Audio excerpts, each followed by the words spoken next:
retroalimentación positiva. Entonces, ¿qué pasó? Ojo, pilas. Cuando empieza la fase folicular y empiezan a desarrollarse los folículos, en la medida en que los folículos crecen, aumenta el número de células de la granulosa. En la medida en que aumenta el número de células de la granulosa, hay más aromatasa. En la medida en que hay más aromatasa, se transforma más testosterona en estrógeno. Y esas pequeñas cantidades iniciales de estrógeno van a la hipófisis, pero no la amarran, porque todavía no son lo suficientemente altas, sino que por el contrario sirven como un estímulo. Y ustedes en el libro, en el capítulo del libro que yo les compartí, había este ejemplo, ¿sí? Se representaba la célula como si fuera una especie de tanque, ¿cierto? Una especie de tanque. Entonces este tanque tiene una salida, una especie como de grifo, ¿sí?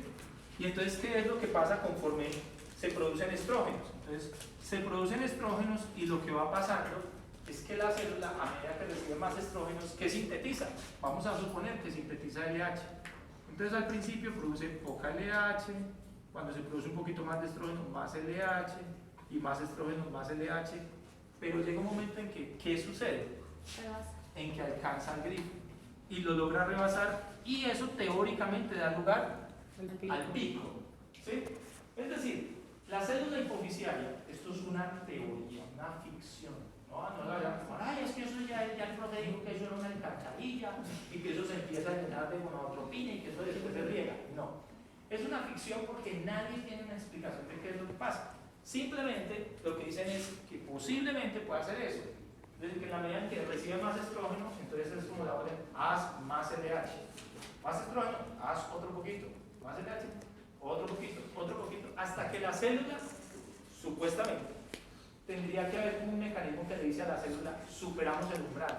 Una especie de on-off, como un switch. Listo, fue suficiente. Y cuando es así, ya el baño está lleno, vacío. ¿Sí? Entonces, claro, cuando vacía, la célula se desocupa totalmente y libera masivamente. ¿Qué harían entonces los estrógenos? Los estrógenos en esta primera fase inducen la síntesis de gonadotropinas. Solamente la síntesis. No dije la liberación. Solo la síntesis. Cuando la cantidad de gonadotropinas sintetizadas supere un umbral, ya no hay síntesis, sino que lo que hay es liberación. ¿Sí? Una cosa es inducir la síntesis, es decir, yo voy a hacer más y voy a hacer más y voy a hacer más. Esto es una fábrica de arepas. Cuando yo tenga 5.000 arepas, las voy a vender al público. Antes de tener las 5.000, todavía no. Apenas tenga las 5.000, abro la puerta, arepas a 200 y esto se llena. Lo mismo acá. Voy a hacer, sí, voy a hacer, pero no voy a liberar. ¿Y cómo voy a hacer más? Depende de cuánto estrógeno me llegue en la medida en que va creciendo el folículo. Parte del estrógeno producido va a subir a la hipófisis y va a activar este mecanismo para sintetizar cada vez más LH, pero no solo LH, también la hermanita, la FSH. ¿Sí? Esa es una teoría que está ahí en el capítulo del libro. No es una teoría confirmada, es especulativa, solo que hay ficciones útiles. Esta es una de esas ficciones útiles. Sirve mucho para entender por qué los picos se dan en una época. Entonces dice, ¿por qué no se dan antes? ¿Por qué no se dan en el día 10, en el día 8, en el día 3, en el día 4? La respuesta puede ser, si ocurriera en el día 8 o en el día 6, ¿sería pico? No, porque habría seguramente muy poca gonadotropina para liberar. ¿Cuándo puede ser pico? Cuando haya la oportunidad de liberar masivas cantidades. ¿Y cuándo va a hacer eso? Cuando se haya sintetizado mucho, alrededor del día 3. ¿Sí? Porque esto se da un tiempito antes del 14. ¿Sí? ¿Listo? Muy bien. Entonces, ahora que ya tenemos eso más o menos claro, se sabe que esa testosterona contribuye al arresto folicular, que el arresto folicular contribuye a la morfología poliquística. Y claro, como ya no hay, ojo, tenemos muchas células de la granulosa, sí, pero tenemos folículos maduros, no. Entonces no importa cuánta LH se produzca, que sabemos que las chicas con SOP producen mucha LH, no hay forma de obedecerle a esa LH. Por lo tanto, si no hay forma de obedecerle a esa LH, no se van a liberar mediadores inflamatorios, no se van a liberar metaloproteinasas y esta ovulación simplemente no va a ocurrir. ¿Sí? Eso es lo que disminuye ostensiblemente la probabilidad de estas chicas de poder concebir. O sea que estas chicas tienen problemas para concebir, no solo porque no ovulan, sino que en el caso de que se ovulen, todavía están en riesgo de tener aborto. ¿Sí? Y en caso de que se libren de un aborto, todavía están en riesgo de tener un paro de ¿sí? Eso es más o menos. Ok. Eso es lo que se sabe sobre el SOP. ¿Sí? Y hemos aprovechado el SOP para hacer un breve repaso de los ciclos ovárico y endometrial. Esto es lo que hemos hecho. Preguntas hasta acá. Adelante. ¿Preguntas? Hasta ahí. Gonadotropas. Las células gonadotropas. Ok. Pregunta. ¿Qué creen ustedes que le pueden ofrecer a una chica con síndrome ovario poliquístico? Como parte de un tratamiento para progestágenos, puede ser una buena idea. Sin embargo, bueno, sí, hay estudios con progestágenos, pero se le pueden administrar receptores de LH. ¿Se les puede? ¿Hay alguna forma de mejorar como la recepción del LH en las células? Por el momento no, pero hay algo en línea con lo que tú dices. En Colombia no lo he visto mucho utilizar, que es darles algún tipo de análogo de la GnRH. ¿Sí? Ese es poco, el danazol, se usa muy poquito. Pero si ustedes recuerdan, uno de los fenómenos centrales, y lo veíamos esta mañana, era la resistencia a la insulina. Entonces ahí, ¿qué les ofrece? ¿Por qué me está haciendo daño? Entonces una de las cosas que les ofrece es mejorar esa resistencia a la insulina con medicamentos que mejoren la sensibilidad. Entonces, por acá les voy a hacer un pequeño metformina. La pregunta es cómo tratar a las personas con... Como les dije esta mañana, yo me he ganado algunos abrazos y botellitas de licor, ¿sí?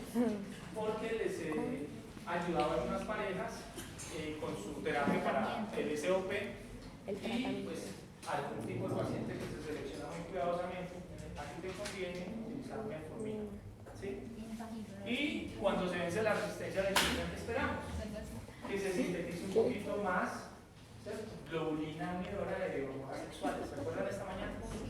Y si yo sintetizo más globulina hormonas sexuales, entonces esas globulinas van a atrapar la testosterona y la van a neutralizar. Entonces yo podría combatir el SOP mejorando la resistencia a la insulina. ¿Qué otra cosa se le podría ofrecer a estas chicas? ¿Qué más se les ocurre a ustedes? Se necesita más globulina que fracturando la testosterona. Otra de las cosas, lo que más se usa, posiblemente lo que más usan los médicos, se llaman anticonceptivos orales. De los que están hablando hace un rato. ¿Sí? Anticonceptivos orales.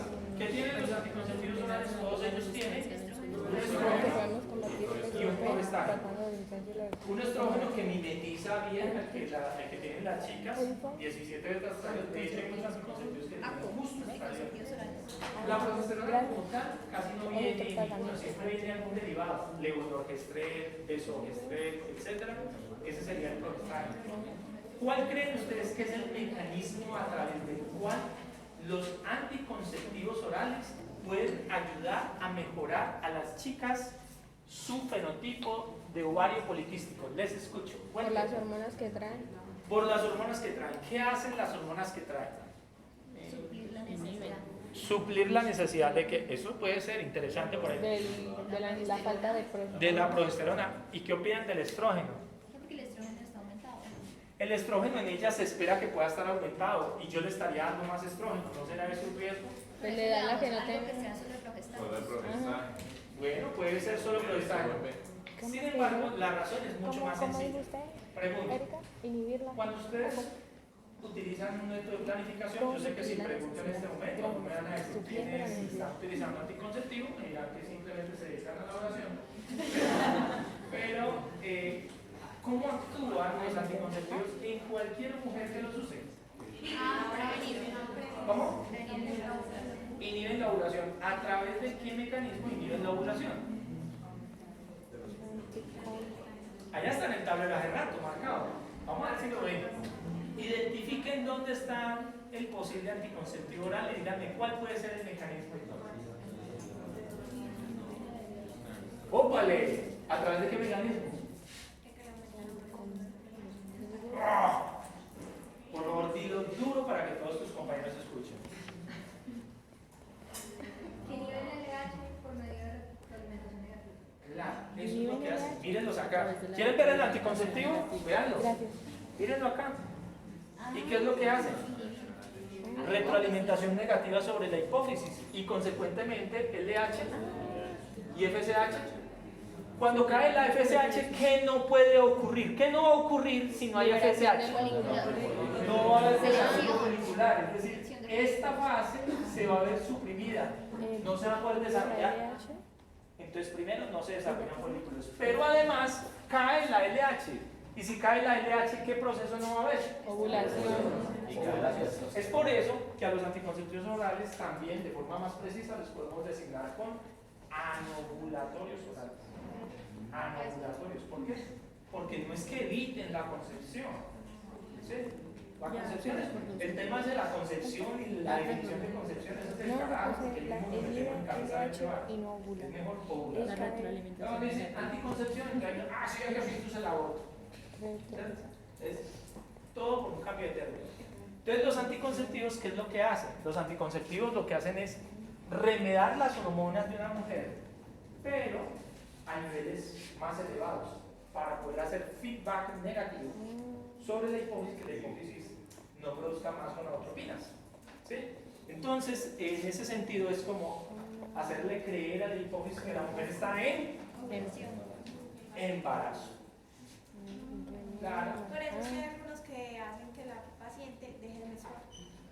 Eso es verdad, eso es cierto, y no solamente eso, sino que hay algunos anticonceptivos que aumentan la potencia de los senos, el dolor mamario, en fin, ¿sí? Y es por eso. Entonces, cuando ustedes les pregunten qué hacen los anticonceptivos orales, feedback negativo sobre la hipófisis para que no se produzcan gonadotropinas.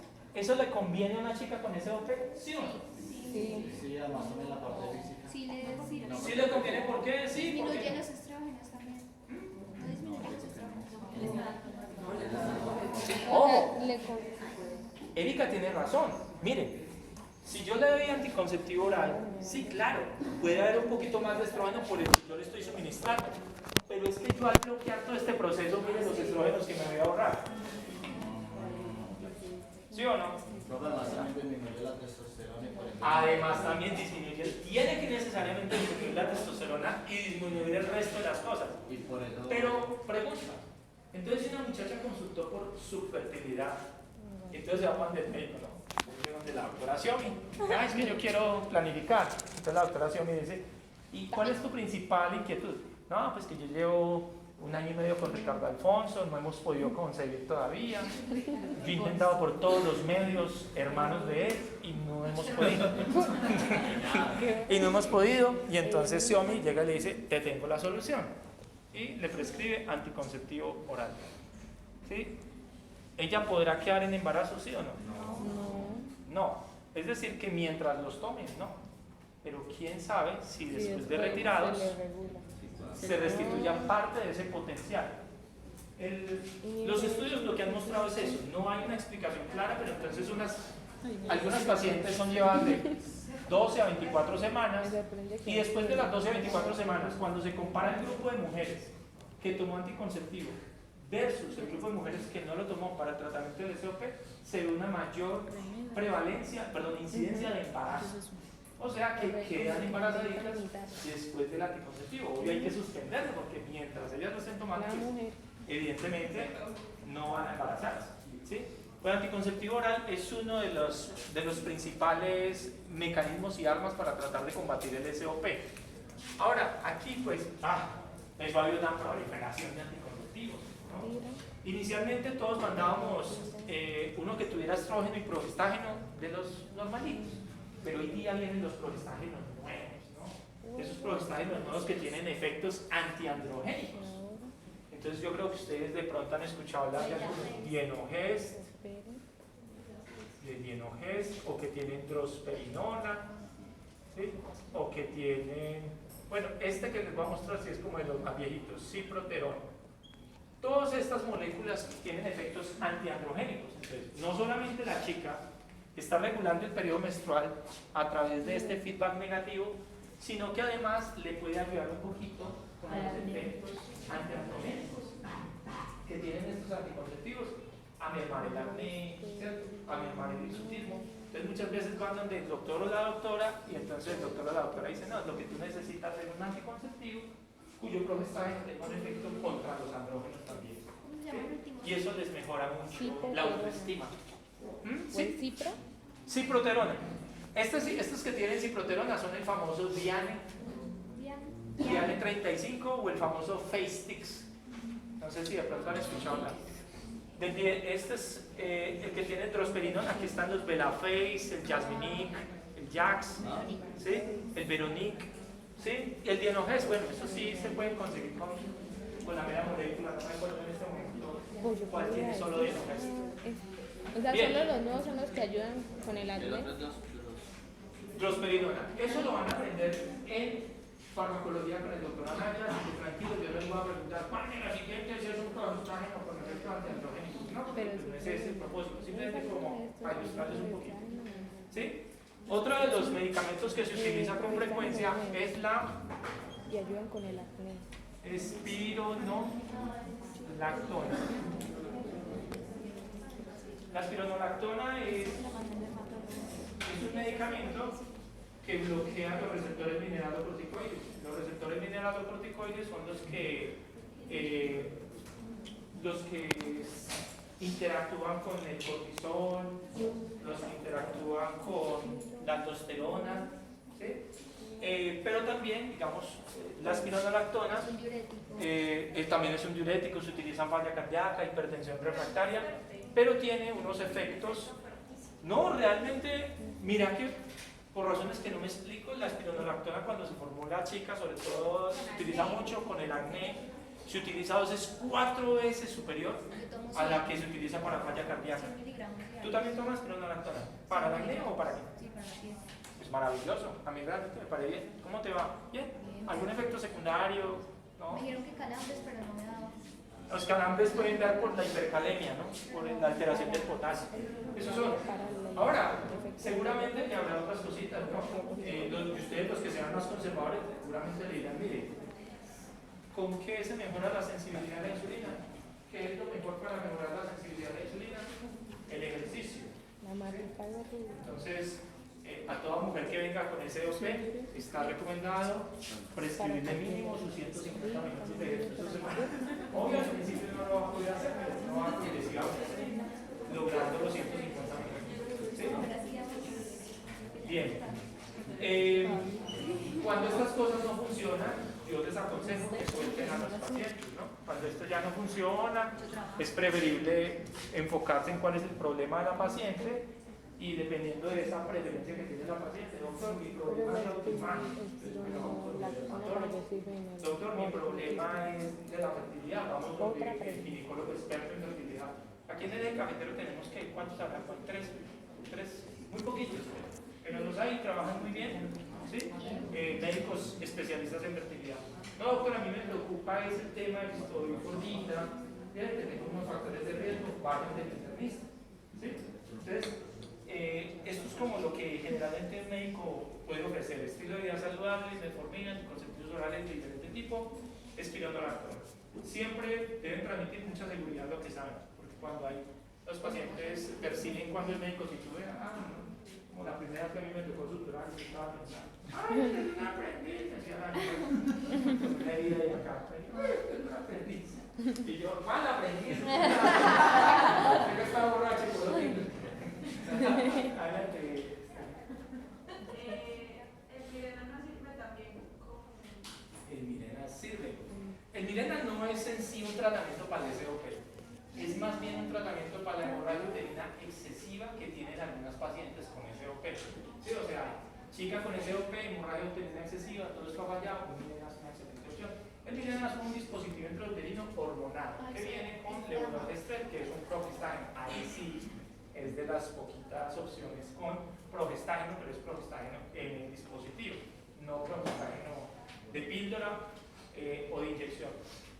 Estos otros progestágenos de inyección que son tan conocidos, la inyección mensual o la inyección trimestral, no tienen mayor uso para mejorar el fenotipo del síndrome ovario poliquístico. ¿Sí?